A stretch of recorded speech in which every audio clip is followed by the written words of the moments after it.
So thanks for joining us on the lounge. And what is your biggest for fuck's sake moment in business that you've had thus far? And sorry to Nan, because we're swearing on the podcast.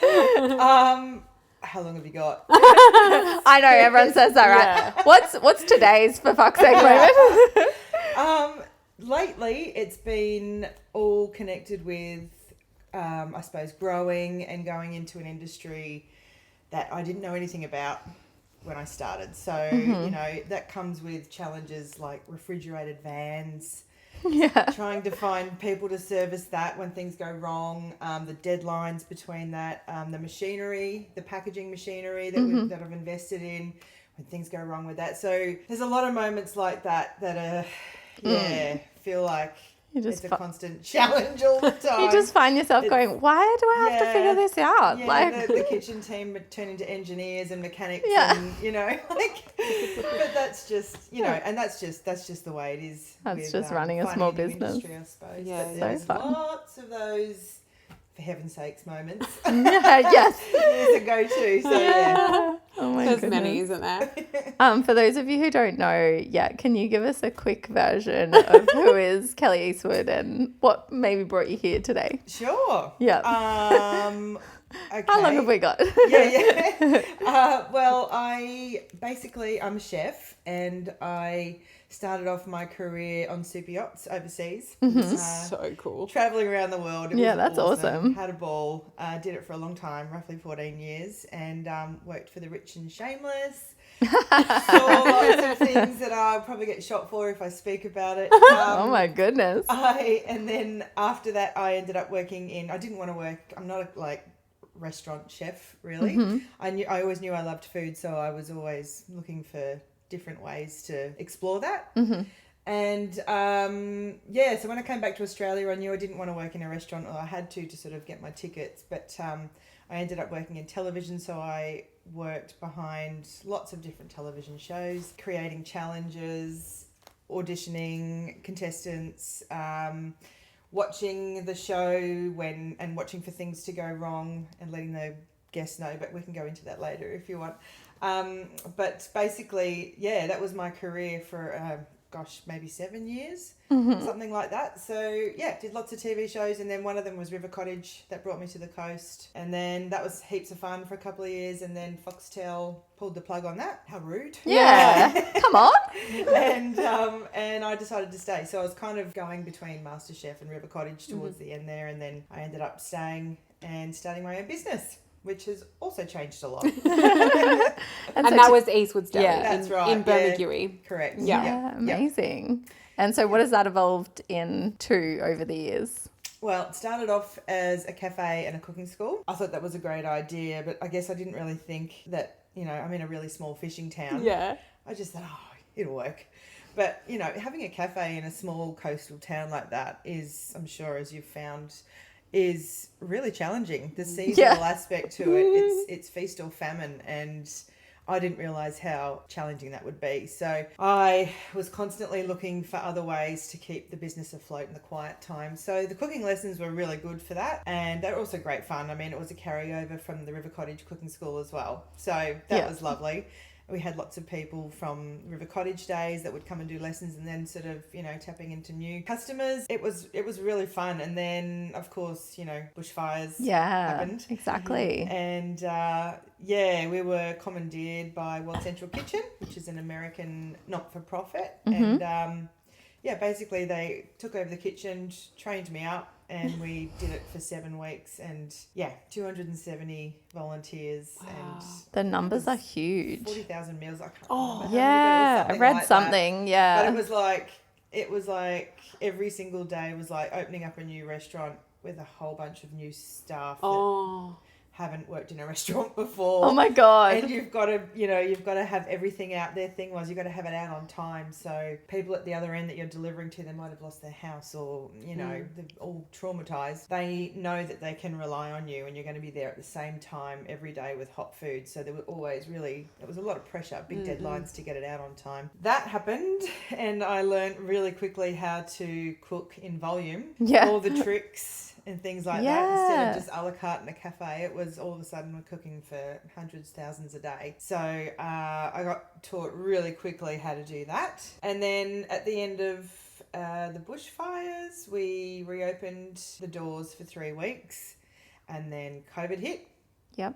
Actually, before that, that's when we had our pop-up dinner with Matt, Gary and Manu. Yeah. That was such a great way That's to amazing. go, That's we're so open amazing. again. Yeah. And for the South Coast, Yeah. wow. What an epic. Yeah. It was. How many people came to that? 300 people. Oh, It's and sold you out had that, like that where did you have that? at Eastwoods. Oh, in Eastwoods. Yeah, so we set up tables and chairs all the way down the street. Oh, And my people bought God. because picnic I've been rugs. to Eastwoods and I was just thinking, wait, it's not that big. Yeah. How did we fit 300 people in there? Well, they gave us the option of, do we want to go to the surf club and do a Q&A? so Do we hard. want to do this? Do we want to do that? And I don't know, it's just sort of, the team and I just went, well, let's just do a pop-up dinner like we That's used so to do cool. and see who turns up. Next Yep. minute, 300 people. Yeah. Every man and his dog. And they were so gracious. They took selfies with everybody. And Oh, they were that's really so nice. lovely. Yeah. Yeah. Particularly after going through such a rough time. It's Yeah. like so Oh, it was so good for everyone's spirits. very cathartic. Yeah. It was. Yeah. Yeah. Oh, beautiful. Is that kind of where, so you did like a lot of the like catering, I guess, and like meal delivery? Because let's put it into context. You were delivering from to where?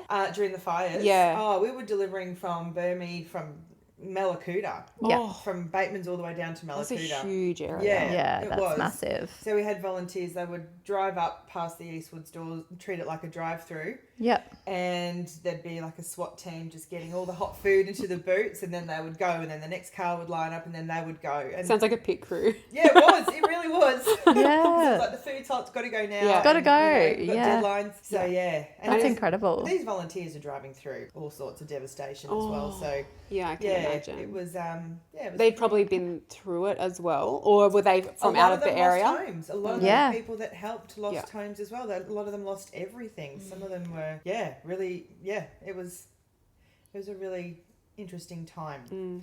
Yeah. Yeah. Is but, there one particular day or story that will always stick with you from Out that of- period? out of the Yeah, the fires? fires. Yeah.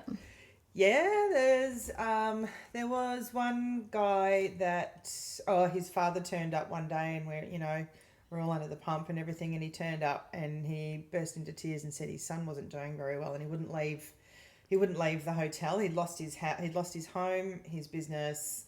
He'd just lost everything basically, and they'd put him up in some temporary accommodation in Bermagui, and he was so depressed he wouldn't leave the apartment. So Elsa, the lady that mentored me, we went over there with some meals and we just sat and just talked to him and talked to his dad and talked to his friend and convinced him to come down for a coffee, just come and say hello. There's lots of other people that have lost homes as well, and we're all sort of trying to help each other, support each other. There'll be people there that you can talk to. So he eventually came out of the apartment, and he was helping us for a while there as well. And so Wow. just things like that, just to see what a bit of food can That- do. yeah, food And is an olive food and branch. company Yeah. and an ear to listen and just a shoulder to cry on, I suppose. He was just in such a dark place. So Yeah. yeah, Probably that'll never saved leave his my mind. life. That's I amazing. don't know, but Yeah. it was that definitely stuck in my mind. Yeah. Yeah. Yeah. So from that experience, and then obviously we thought, cool, everything's going to get back on track now.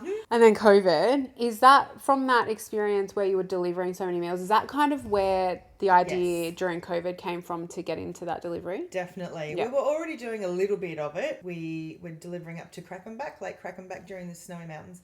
During the ski season.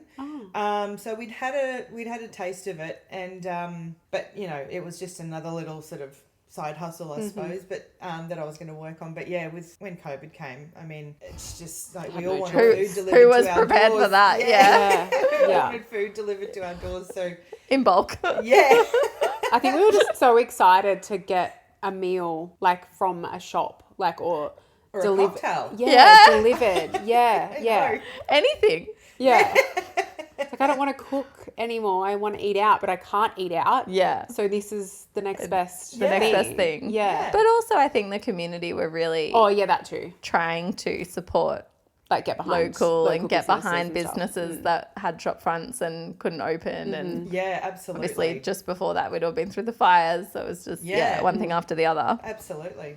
Yeah, so it was during COVID that we really started to realise what a great opportunity that could be. Yeah. And is that what the business is still today? Predominantly. Yeah. Yeah. Predominantly. Is there Yeah. there a new wing?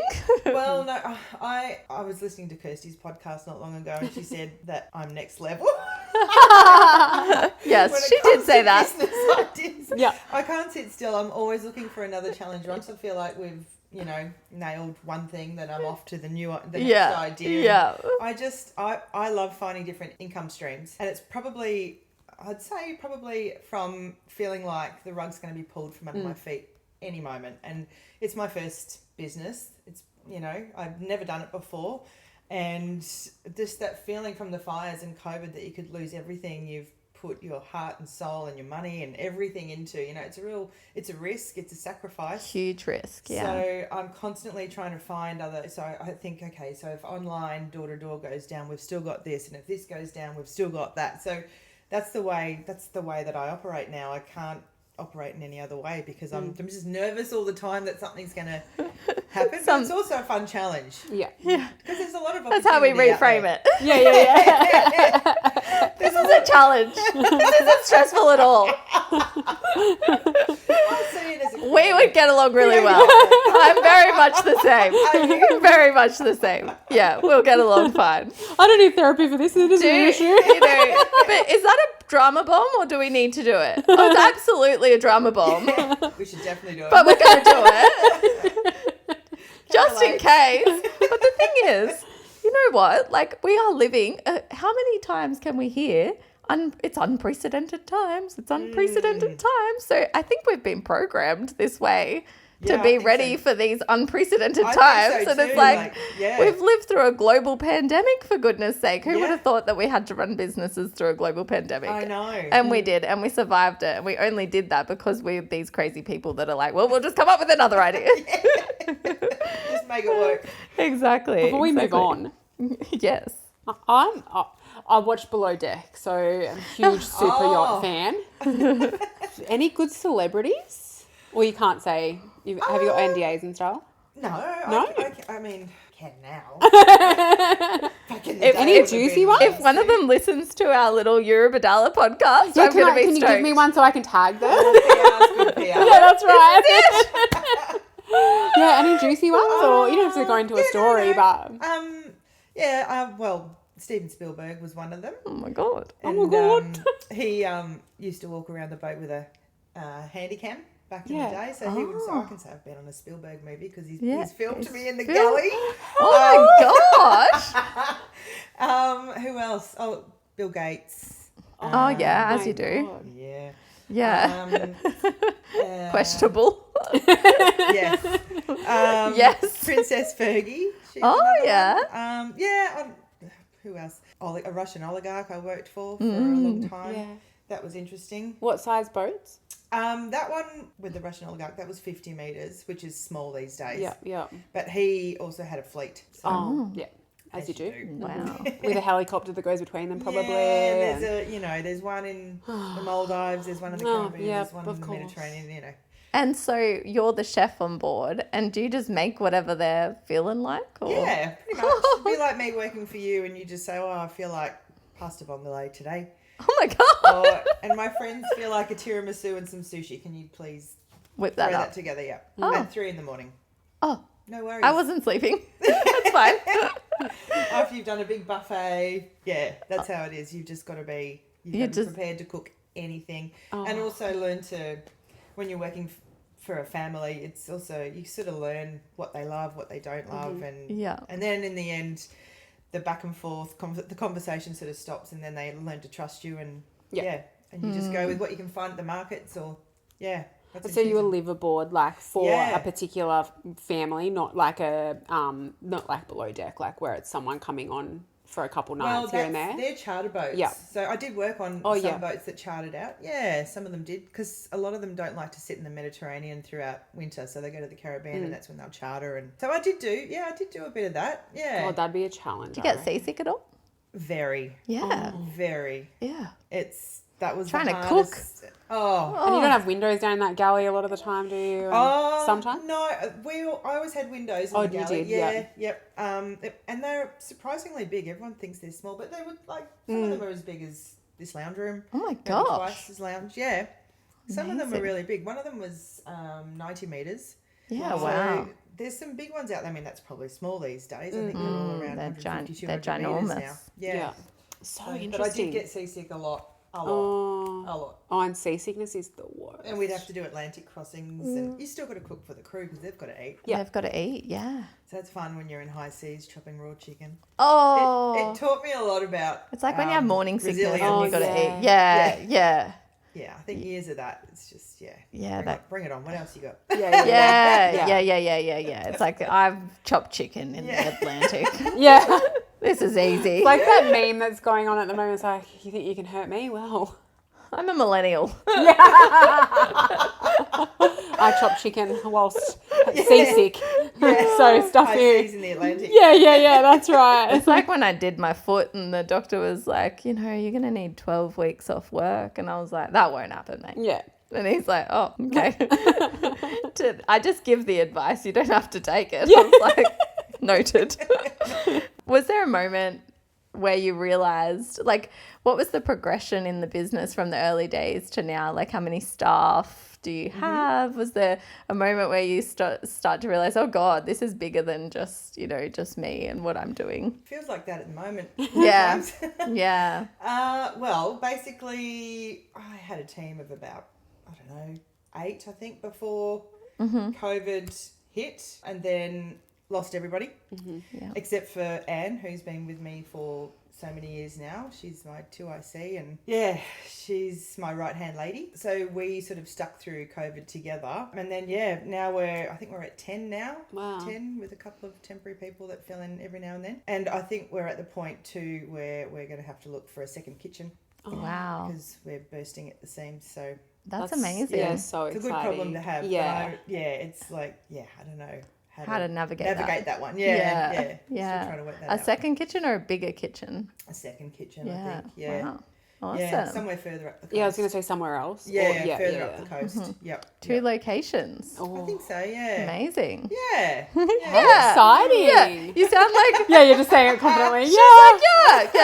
yeah. Meanwhile, she's shitting herself. I love that. I think that's how most business people are. Yeah. And so is there one particular stress that has you Up at regularly? night? Yeah. I think it's just the refrigerated van's giving me a lot of trouble. This bloody van. Yeah. If anybody is listening and can help with solid refrigerating vans, give this woman a call. Yeah, it's a tricky one sometimes because you rely so heavily on it. That's what gives me stress, I suppose. And the other thing would be just, we have this many people on board, like this many in our team, we have this many hours a week, and now we have this much work to do.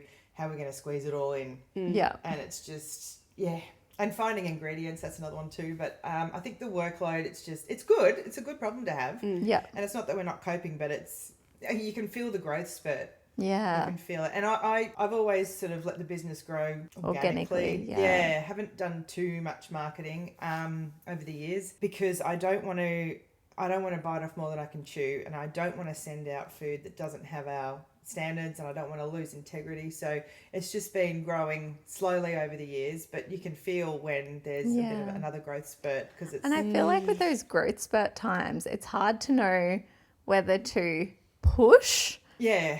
But you're like, oh God, like I am barely keeping up now. If I push, like what the hell's going to happen? And I worry about how not overworking the team as well. Yes, the people, right? It's like I've got 10 Absolutely. good people. Like will I end up with no good people if I push everyone? Yeah. It's a lot to balance. It is. Yeah. Yeah. Is obviously there's not 10 in the kitchen, but is that the capacity? You're at capacity in terms of staff in the kitchen at any one time? Would love more. Yeah. Would love more chefs. Yeah. Any chefs listening? Yeah. Has there been a lot of this one listening? That love Bermagui. Bermagui is so beautiful. Oh, It is. It is. yeah, I love. It is, but now I'm at the point where the business is, it's almost like it's too big for a small coastal town Town. as far as ingredients and infrastructure and, you know, everything that we have to sort of get hold of. It's becoming Challenging. Yeah. Hence the second kitchen. Yeah. Yeah. Have you started looking? I have, yeah. It's exciting. Yeah. Like loosely. By the Loosely, sounds of that, yeah. Loosely. It's got to be, I've got to get my ducks in a row. Part of me just wants to rip the Band-Aid off and just do it, but I've just got to be, How much of how you make decisions in business comes down to strategy and how much comes down to intuition and what you're feeling like? Usually it's intuition for me. Yeah. Yeah. Me too. Strategy follows the intuition. Come up with the idea. Come up with the strategy later. I'm the chaotic crazy. Yeah. But how are we going to do that? We'll work it out. Yeah. Let's just try. Then we'll write the strategy of what worked. And then it's like a bit wobbly for a little while and then it smooths out and everything's good and you're on to the next one. I love it. So I would say intuition, definitely. Yeah. Yeah. And what have you learned about leading a team in business and particularly in a business at a time of growth? Because I think a time of growth can be really unstable for staff to be involved in because it's a time of change, right? Yeah. And so how do you go leading that, and any tips for people listening? I find that unless they're good actresses, I find that they're all really excited about the business growing. Yeah. Good. Which is great because, well, it is exciting and They're on the ride with you. Exactly. Yeah. Yeah. They all care. And I can see that. I think, you know, it hasn't been perfect over the years with the team, but I think we've finally got to a place where it's just gelled. Everyone gels really well. And I think I have a really good idea now of the kind of person that will fit with all of us. Yeah. And I also love, they've all stayed for years as well, which is great. But I also love finding what their strengths are and honing in on that and give them that responsibility because they're going to thrive on that. And almost they're just gonna get wanna out come of to the work. way. Let them do. Yeah. And it makes life easier for me and it makes them, you know, they're happier at work. And like a great example is Kirsty doing my social media, which I don't know if many people know about that, but Yeah. she's just so good at it. You're like, she's done. amazing at it. Yeah. Yeah. And Perfect. you know, I struggled for years trying to do all that sort of stuff, but she's the perfect age.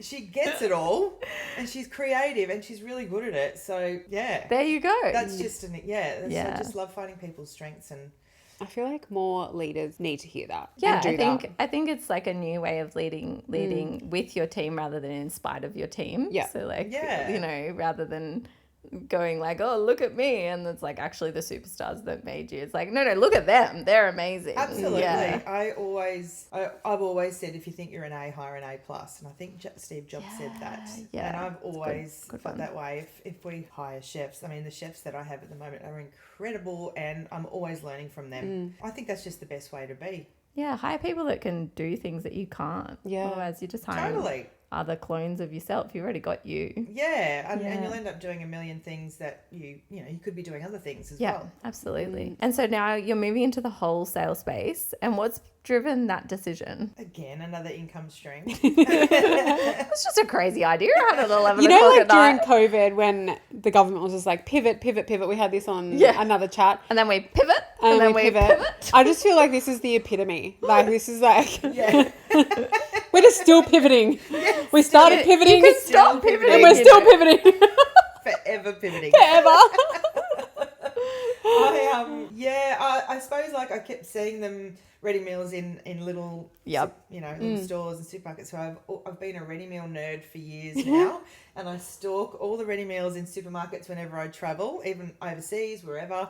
I'll take photos. I'll take a note of what their labelling's like, what the food looks like, what's working, She's what's been not preparing working. for this forever. Where they are on the shelf, why? Like I've studied the whole psychology of retail and where things sit on it. Like I'm a ready meal nerd. She's ready to go, guys. She's a ready meal, ready to go. So it that's just hilarious. made sense, really. And now that we're selling to a couple of shops, and there are a couple of other ones that are interested, but I just want to take it. I don't want to bite off too much, and just make sure that we have the right systems in place to, make sure it's done properly. Fulfill the demand that you're about to have. Yeah. So I love a ready-made meal too. Well, it's the new takeaway. Yeah. Takeaway, And we're apparently. too busy to meal prep, aren't we?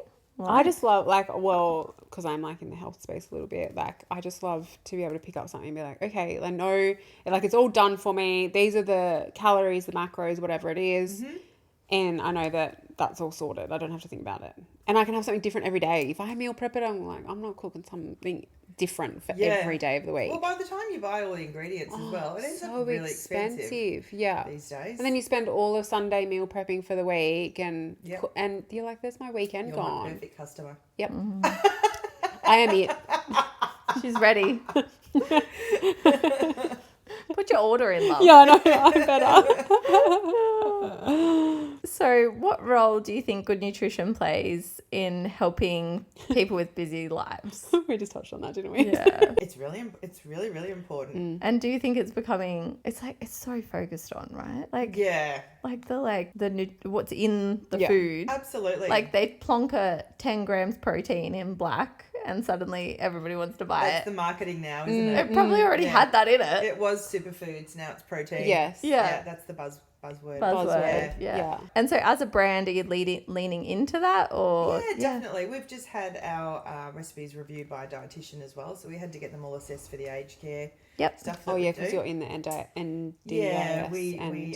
Yeah, we service NDIS customers and aged care on home care plans, stay at home plans. Plus we do Meals on Wheels as well for 2 different shires. So it was good to get them assessed. We had to anyway, legally, but it was really good for peace of mind to know that we're on the right track. And is that important to you that you supply for the elderly and for Meals on Wheels? Or Absolutely. is that just, yeah, it's a really awesome community connection, and it's, you know, like I know the girls at work as well, it gets them out of bed. It's nice to know that we're feeding people that need a bit of help. That's it. Yeah. And good food as well. Yeah. Not just crap. Yeah. So many times, like when I was hospital nursing, and it's like, what the hell are we feeding them that for? Like, it's not going to help them heal at all. Nobody will get better on that. I actually had a customer call me this morning, and she just got out of hospital, and she said, Kelly, I have to tell you, there's opportunity there for when people discharge from hospital and they can't cook because they're so sick. 100%. Yeah. You know what's also missing down here, which was from Canberra. Should we get the whiteboard? Yeah, get the whiteboard. She'll love this. Pivot. Friend had a baby recently. Yeah. And there's no packs. In Canberra, there's the place you go, you call up. Her name used to be Sal. She sold the business. So-and-so had a baby, this house, this address. Righto, she'll send them a lasagna and a chicken curry. Really? And an app in Canberra. Yeah. It was all ready to go. It's closed now, but it was the best thing because you didn't buy them a teddy bear and a blanket. You brought them food, which is what they need, and it's ready to go. And they're good just trying food. to survive, aren't they? And you could and they're just trying to survive. And there's all like, you know, she'd make the bliss balls and it's all that finger food, and then the food for like the family as well. Yeah, great. It was like $150, and you could buy a family like, you know, a couple of days worth of food. It's so helpful. And it's all ready to go. Yeah. We get people buying vouchers for those reasons. Yeah. That's a good idea. Yeah. The postpartum mums. Yeah. Such a big market for it, isn't there? If everyone wants food made. Yeah. She's going to be a millionaire. I know. She was on our podcast. Oh, she's going to be a squillionaire. Arrive. It's probably on its way. Oh, I hope so. We had a psychic in earlier. A lot of work. We should have asked her. We'll give you her and you can... You can connect. Maybe you'll be chartering the super yacht soon. Oh, that'd be nice. I'm manifesting. Yeah. Have my own chef to cook for. Well, that's what she told us. That she's always found business very easy, and she found business very easy because she manifests. So I have to say, I've done that my whole life as well. I remember, side note, about manifesting. I remember when I first came back to Australia, I'd been overseas for a long time and still chefing on the yachts. And I remember sitting on the couch with Mum in Mornington. I'd come back to Australia for a holiday and My Kitchen Rules had just started. Oh, I think they were in their second season or maybe first season. And I remember sitting on the couch and saying to Mum, someone should be on the floor with food knowledge telling Manu and Pete what's going on. Why can't they see that custard's curdled? Why can't they see that that's burnt? Why can't they? Someone should be doing that. And then 2 years later, I was on the floor with two Doing mics. that. I'd left Superyachts and I was working on My Kitchen Rules. doing exactly that, Oh telling my Manu and gosh. Pete that things have gone wrong and just So they're going to they- cry in a second because they've forgotten the blah, blah, blah. And They don't know that stuff. That's you. yeah. I was like the food police. You the food police. Love it. Yeah. I'm a big MasterChef. I was think you're gonna either say- like MasterChef or you're a My Kitchen Rules. Like I was a MasterChef girl. I think a lot of our listeners, well, the shows that Kelly has been involved with, our listeners they're like, these are Bible. You reckon? Oh, Everyone? not everyone. I'm just saying, like, These are Bible. no, like Better Homes and Gardens. Oh, I'm yeah. just watching that every Institution. Friday night. Yeah. Like that is Yeah. that still on? Yeah.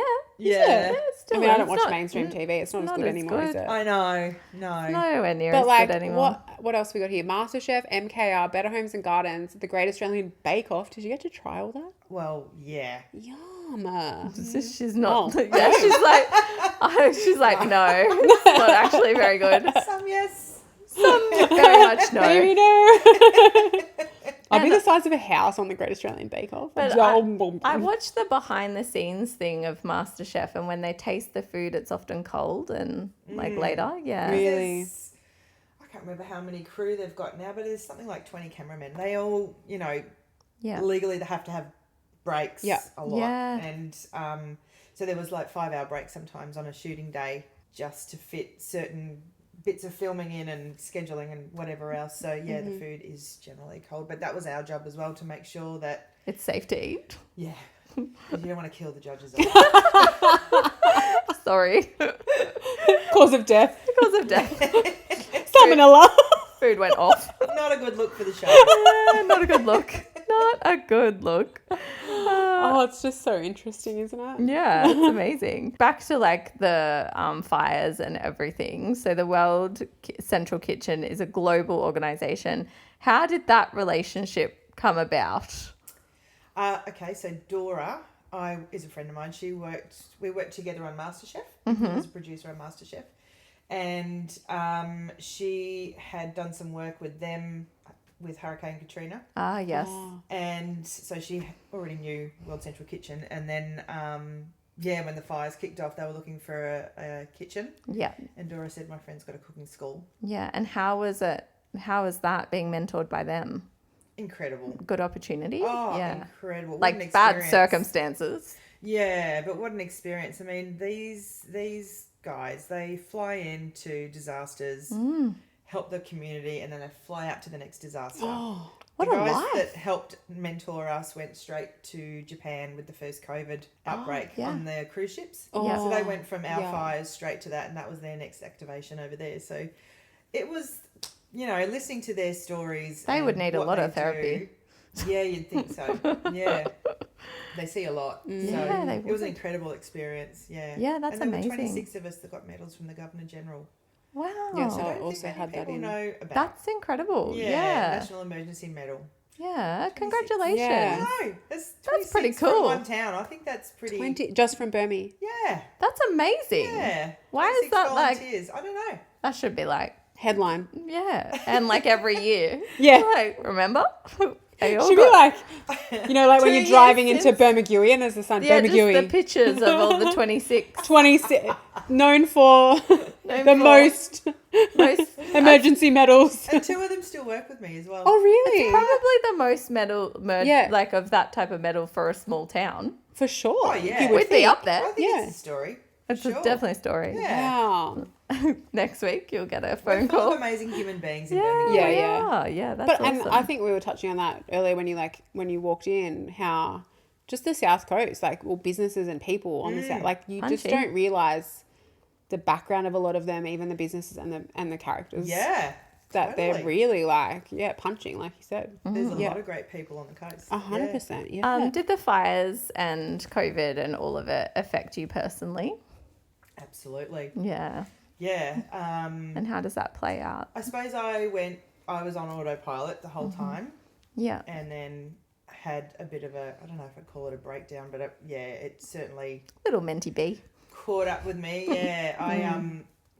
you know, because you're not eating properly, you're not sleeping properly, and you're seeing so much devastation. You're helping so many people that they've lost everything. You know, the devastation of it all, and just the constant evacuation and the pressure. It was a lot. It was a lot, and I think it took a lot out in my mind and my body. But I ended up. There were some really lovely customers of mine from the cafe, and they gave me some money and said, you need to go away and look after yourself because you're not looking too great, basically. Wow. So what about community, hey? Oh, unbelievable. So I went up to Queensland, and the first thing I thought was, I can't believe how green everything is. I was so used to seeing everything so black. Yeah. Black and burnt. You know, and it was just a real, there's right. green. There's green. There is stuff out there beyond the South Coast. There's life. Like, you're just so entrenched in it. So it was, I didn't realise how much it affected me until later, you know. Yeah. Yeah, like I'm sure it did with everybody on the South Coast. Yeah. Because we went straight into COVID as well. It was like you didn't have time to... We had no debrief. No. There was no... process it all. Yeah, 1 minute we're giving each other everything, the next minute we're stealing toilet paper off each other. Yeah, I know. Like, it was such a weird time. It was a weird time. Yeah. I just remember, like, because I obviously work in the building industry, and I remember the fires happened, and I just started as well. So I was kind of like, and I think as much as this sounds terrible, like, there was silver lining for a lot of people from the bushfires. Like, it was obviously very devastating when it all happened, and then straight after it, but then a lot of silver linings came from that afterwards. And I kind of thought, okay, I get to be involved with rebuilding a lot of people's lives, in rebuilding their homes. Yeah. So it kind of boomed a little bit for us. Like, like, we'd go to some very devastating places and hear their stories and be like, oh, this is so heavy. But then get to be a part of that rebuild for them. Yeah.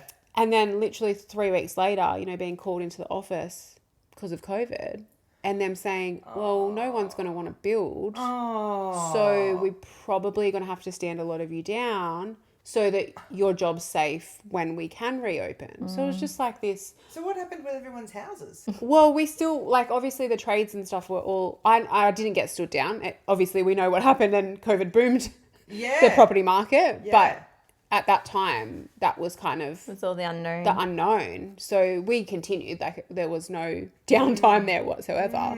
But it was just that, like, just letting you know it could come to that. We just want to preempt and have you all on board that we're doing this because we want to still be here in the end. Wow. Yeah. Wow. So it was just like... Hold on a minute. What a roller coaster. Such a roller coaster. Totally. Yeah. Yeah, we're very resilient because of it all. We are. Yeah. Or crazy, one or the other. Or both. Both. So you've also been a regular food segment person, radio host on Sydney Radio. Said that really weird. On the ABC. Yeah. How did that come about? That was from doing lots of spots on ABC Southeast. So all the ABCs. Oh, they're all connected. Connected up and down the coast. Yeah. Fun. So, for a while there I was doing Illawarra and Sydney and... Yeah, but I still do a bit with the South Coast. Yeah. Still do a bit. Do you like doing the radio stuff? I love it, actually. Yeah. It's good fun. Oh, cool. Yeah. Awesome. What do you go into on there? Like, obviously food? Yeah, well, they have a paddock to plate show at the moment with ABC Southeast. Yeah, on Saturday mornings at 8:00, and they call different chefs and producers, and you talk about a recipe and what's in season. Nice. But when I did my show with Josh Steps, that was half an hour of him grilling me about ingredients and a recipe, and then people calling in and just grilling me even more. Oh my God. A bit of pressure, but it was so much fun. So fun, yeah. Yeah, it was grilling, great. but in fun. It was fun.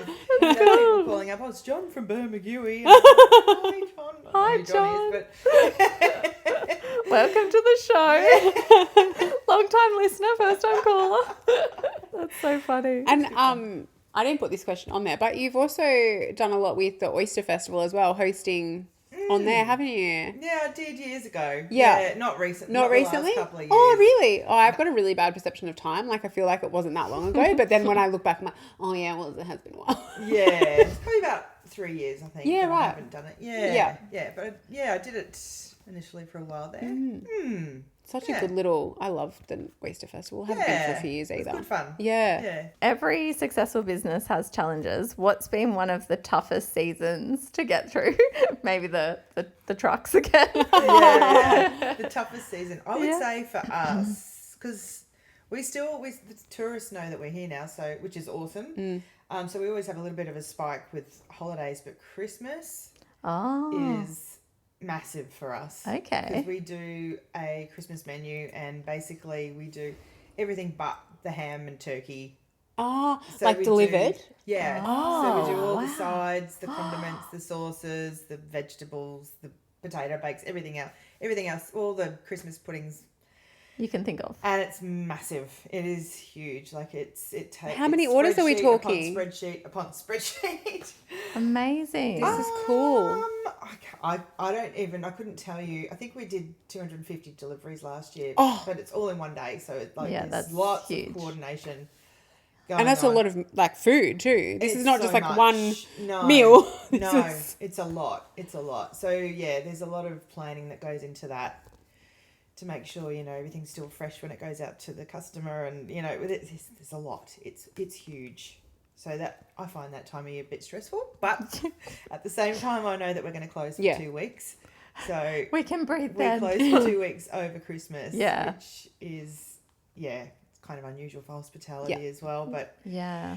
You'd probably so need it nice. after that. Well, I've worked so many Christmases on the yachts, I was away for so many years, and Just then not doing television, it. it's pretty much the same. You're just locked into a contract, and you just have to give it your all.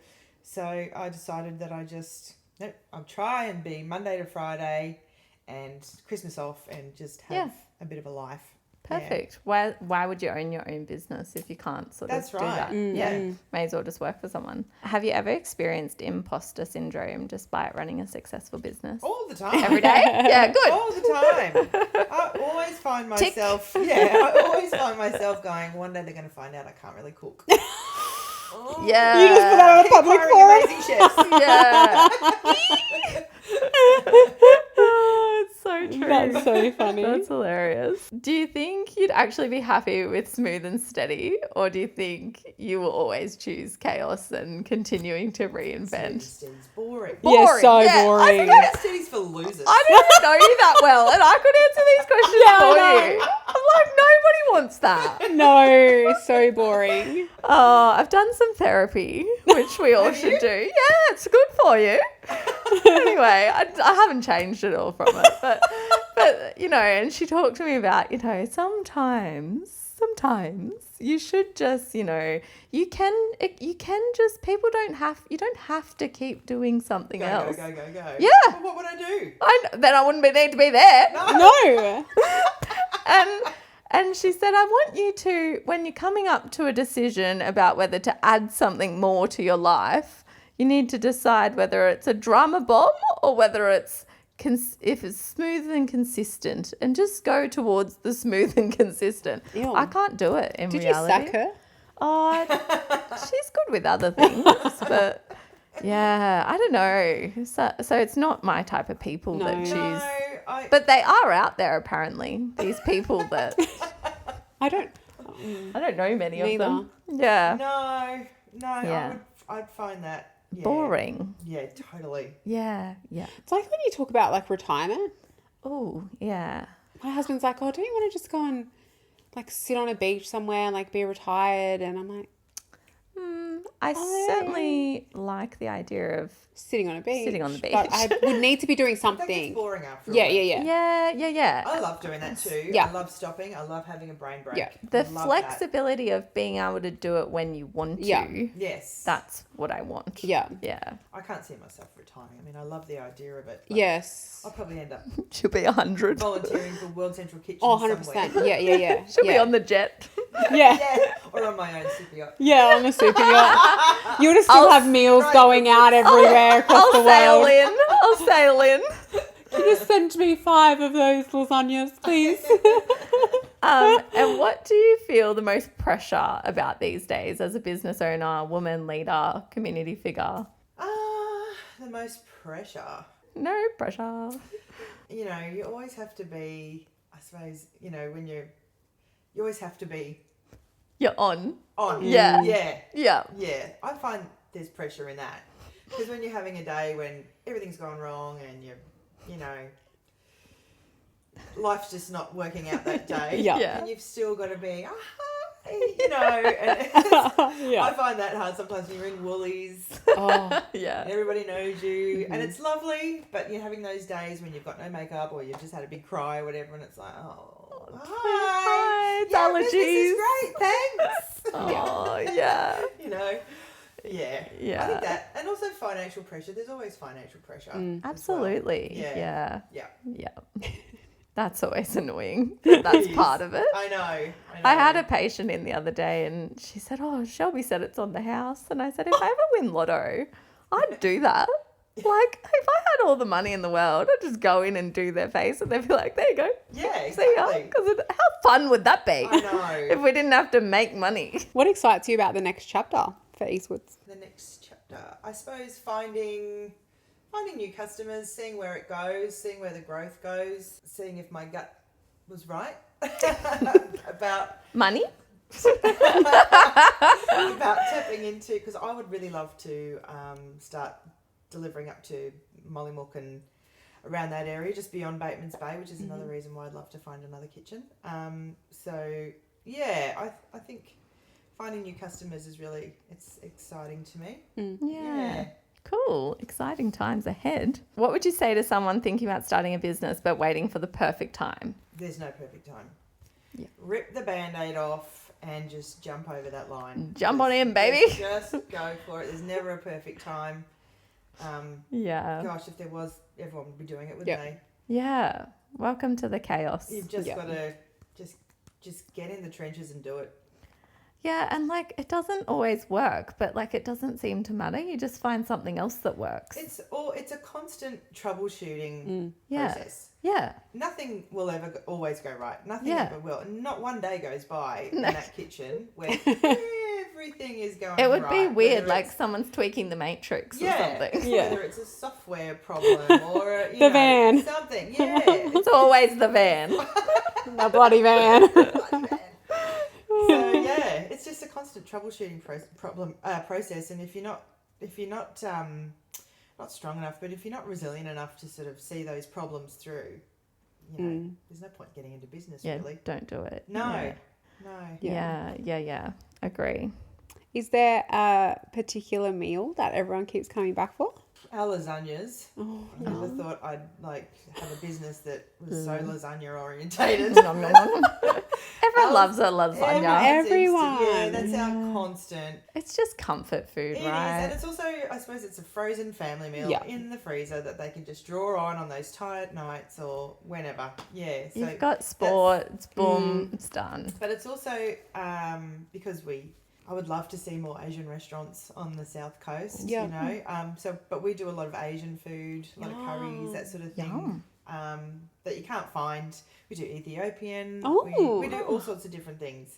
So Lots of different cuisines. people like us for that too, I think. And it's forever like changing, or Every week you it's have a like a different menu. yeah. I thought so. So what do you think you'd say to yourself 14 years ago if you could go back? Just chill out. Everything's going to be all right. Enjoy the ride, baby. Enjoy the ride. Yeah, exactly. You'll figure it out. Yeah, you're going to be fine. That's So good. Yeah. And if you could be known for one thing in the community 20 years from now, we've just gone backwards, now we're going forwards, what do you hope that is? Chef for the community. Beautiful. Yeah, I think so.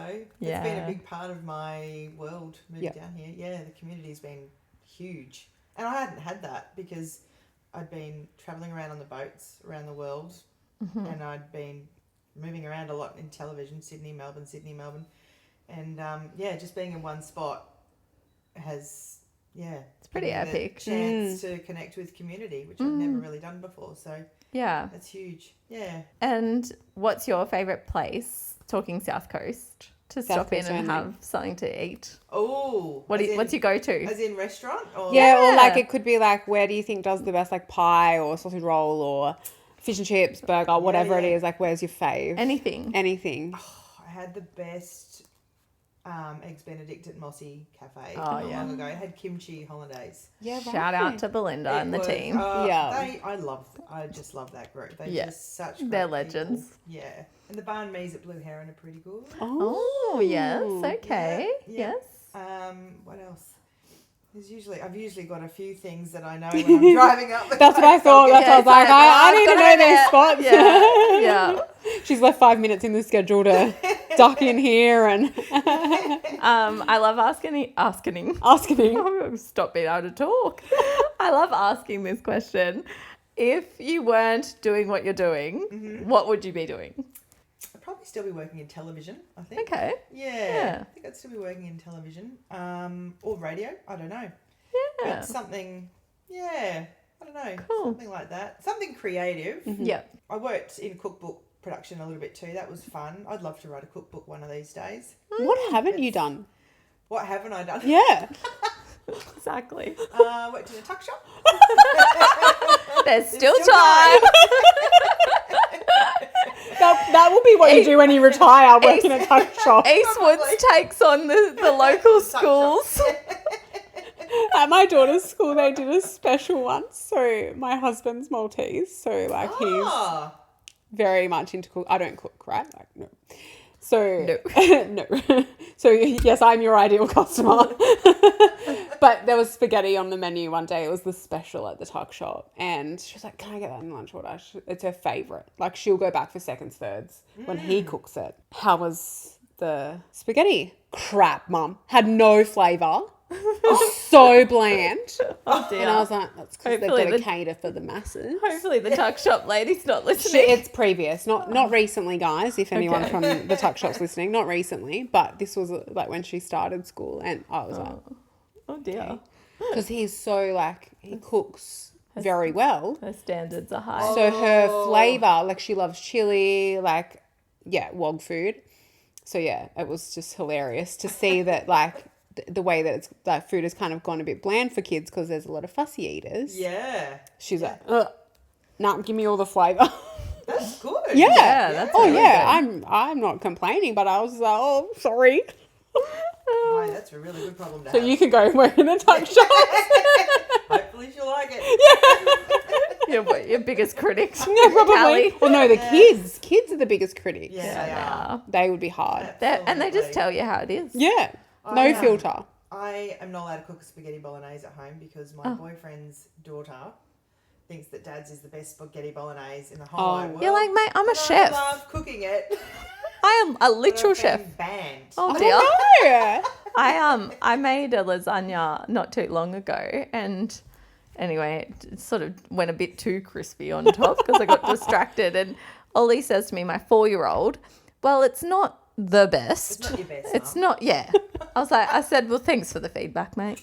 Yeah. You can try harder. Yeah, he was like, well, it's not the best. Like, come on. I'm like, righto, kid. Hilarious. Like to see you make a lasagna. Yeah, go on, try. Get my scorecards out. Yeah. Exactly. And our very last question, do you have a quote that you live by?